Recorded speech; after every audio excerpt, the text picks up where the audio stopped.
Welcome to my channel, TZED Style. Happy Monday, everyone. Due to the thunderstorm, we lost the internet. But hold up, let's finish chapter 24, pages 202 through 205. Ava sucked in a deep breath. Okay, but I'm not telling. No one can force me to tell, right? Right. Libby decided to let it go for the moment. The girl was terrified enough as it was.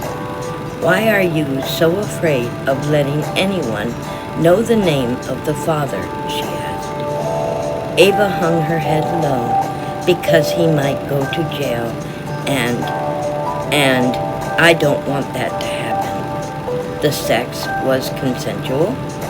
If that means we both agreed yes, then it's that word you said. Blushing, Ava looked away. Identifying the father wasn't important for now. Libby would let the social worker get the answers to the difficult question. Will you go to the doctor with me? Ava asked. If that's what you want. Libby had offered to be with her once already.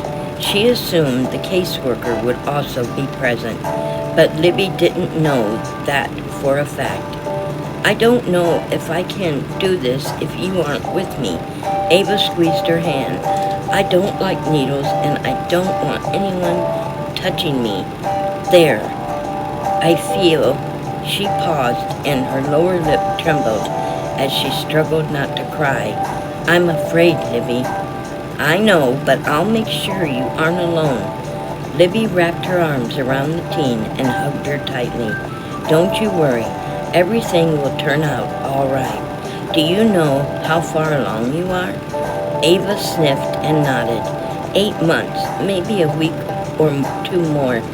It could be more. The book said the baby is ready to be born after 40 weeks. Yes, and the closer you carry the baby to full term, the better it is for the health of the baby. Ava nodded, but I feel sick almost all the time. That's one reason why it is so important for you to see a doctor. Okay, but what will happen to him after he's born? Or she? I hope it's a she. Is that wrong? No, not at all. As to your question, you have a couple of options.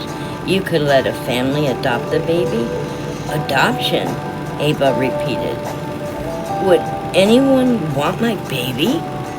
Oh yes, there are families on waiting lists who would take your baby and love him or her so much. Some women are unable to have children for a number of reasons and they want a baby badly. They often turn to adoption agencies. They would love your baby, Ava. But what if I want to keep the baby? Then that's another option. Warning bells rang like a tornado, warning system in Libby's head, but she didn't want to say or do anything to sway the girl's decision. This was one for Ava, and she would have to make it on her own or with her grandmother. Grandma wouldn't want me to do that. We can't afford to feed anyone else. From everything she had heard about the older woman, Libby had to agree finances were a major concern. Darlene Carmichael already had more than she could handle with Jackson and Ava. What about, an abortion? Ava whispered, lowering her voice. It's too late for that, Ava. Can you feel the baby move? She nodded. That's a real person inside of you. I know. Libby had strong feelings on the subject, but she left it at that. Again, it was better to keep her opinions to herself. If I decide to let one of those families who can't have children adopt my baby, how will I do it? The state has an adoption agency, and then there are private agencies too. They would help guide you through the process. They will take care of you and your medical expenses. They will? Yes, and you can meet the parents if you want. Her eyes widened. Would I be able to visit the baby too? You could, if that was what you wanted. They call that an open adoption.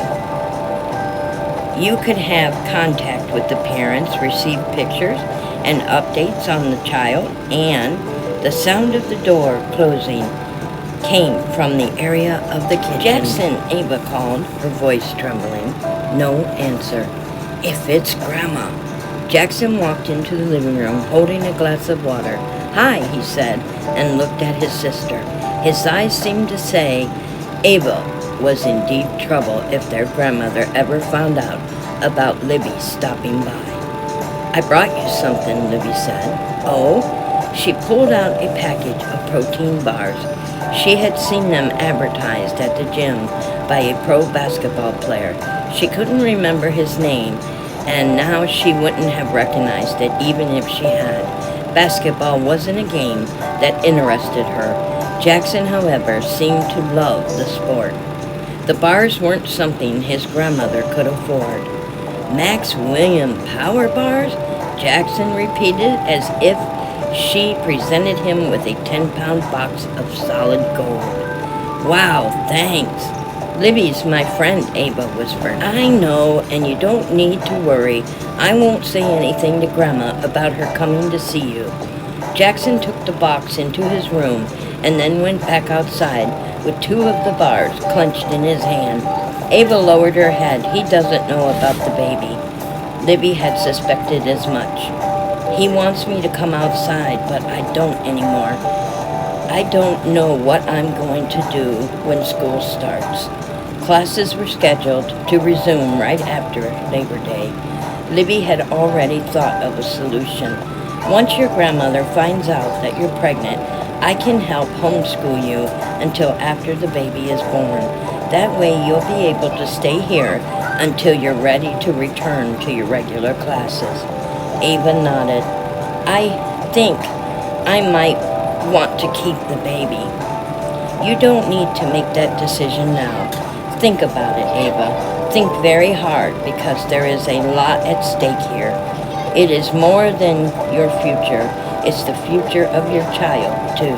Lots of women do. I know, but it's hard work, and you need to be prepared for that. Libby didn't feel she could say anything more just yet. She didn't want to influence the teenager, and at the same time, she felt she needed to let Ava know it wouldn't be easy to raise this child by herself. Thank you, Libby, Ava whispered, squeezing her hand. I don't know what I'd do without you. Just let me know when your doctor's appointment is scheduled, and I'll go with you. She glanced at her watch. Do you have to leave now? Libby sighed. Sorry, yes, I have a meeting. A very important appointment with Martha Reed. The entire future of her own private practice was at stake. And now that takes us right up to chapter 25. Join us this Wednesday on our Big Wednesday at 9 p.m. Central Standard Time for chapter 25 and 26.